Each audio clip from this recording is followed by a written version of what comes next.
కాంగ్రెస్ పరిపాలనలో విద్యుత్ రంగం కాలిపోయే మోటార్లు, పేలిపోయే ట్రాన్స్ఫార్మర్లు మొత్తం లో వోల్టేజ్ సమస్యలతో ఉండేదని విమర్శించారు ఎమ్మెల్యే కేటీఆర్.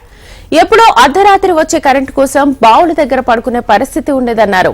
ఊర్లలో ఎవరైనా చనిపోతే కనీసం తలపై నీళ్లు చల్లుకునే పరిస్థితి కూడా లేదన్నారు. 2014లో కాంగ్రెస్ అప్పగించి వెళ్లిన అత్యంత భయంకరమైన శాఖల్లో విద్యుత్ శాఖ ఒకటని అన్నారు కేటీఆర్. తెలంగాణ ఏర్పడ్డ నాటికి 2700 మెగావాట్ల విద్యుత్ లోటు ఉందన్నారు కేటీఆర్. 22,423 కోట్ల అప్పులను అప్పటి ప్రభుత్వం అప్పజెప్పి వెళ్లిందన్నారు. ఆస్తులు మాత్రం చూపెట్టకుండా అప్పులే చూపెట్టడం సరికాదని కాంగ్రెస్ ప్రభుత్వంపై రివర్స్ అటాక్ చేశారు కేటీఆర్. అధ్యక్ష, ఆనాడు కాంగ్రెస్ పరిపాలనలో ఎట్లా ఉండేది అధ్యక్ష? విద్యుత్ రంగం కాలిపోయే మోటార్లు, పేలిపోయే ట్రాన్స్ఫార్మర్లు, ఎక్కడికక్కడ మొత్తం లో వోల్టేజ్ సమస్యలు, దొంగలు వచ్చే కరెంటు కోసం, అర్ధరాత్రి వచ్చే కరెంటు కోసం బాయికాడవై పండుకునే పరిస్థితులు. ఇప్పుడే ఇందాక రేవంత్ రెడ్డి గారు మాట్లాడింది నేను చెప్పాను అధ్యక్ష. ఆఖరికి ఎవరైనా చనిపోతే నెత్తి మీద నీళ్లు చల్లుకుందామంటే నీళ్లు లేని పరిస్థితి అధ్యక్ష. మరి ఇది నేను చెప్తున్న మాట కాదు అధ్యక్ష.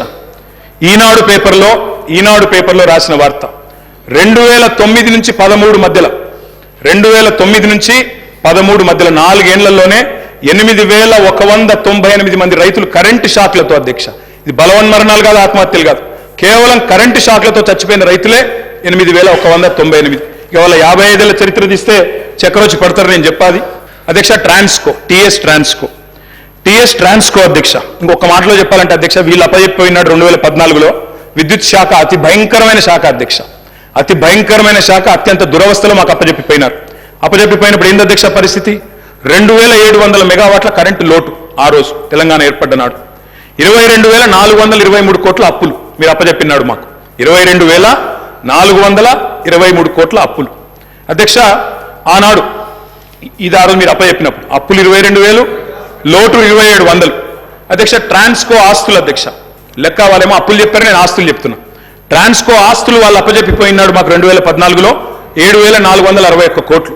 ఈ రోజు అధ్యక్ష ట్రాన్స్కో ఆస్తులు మళ్ళీ తిరిగి మేము వాళ్ళకి అప్పచెప్పినప్పుడు 24,476 కోట్ల అధ్యక్ష. జెన్కో ఆస్తులు అధ్యక్ష, టీఎస్ జెన్కో ఆస్తులు ఆనాడు 19,607 కోట్లు 2014లో, ఈ రోజు 53,963 కోట్ల అధ్యక్ష. డిస్కామ్లు ఎన్పీడీసీఎల్, ఎస్పీడీసీఎల్ ఆ రోజు వీళ్ళు మాకు అప్పచెప్పిపోయినాడు మరి చాలా తక్కువ ఉండే అధ్యక్ష. ఈ రోజు ఆస్తులు చూస్తే 59,132 కోట్లు, 81,000 కోట్ల అప్పులు అన్నారు అధ్యక్ష. కానీ ఆస్తులు మా ప్రభుత్వం సృష్టించింది మొత్తంగా కలిపితే 1,37,571 కోట్లు. ఇది వాస్తవం అధ్యక్ష. ఆస్తులు మాత్రం చూపెట్టకుండా అప్పులు మాత్రం చూపెట్టి తిమ్మిని బమ్మిని చేసి ఏదో బుకాయించేదో చేస్తాం, జాదుగర్ చేస్తామంటే కుదరదు అధ్యక్ష.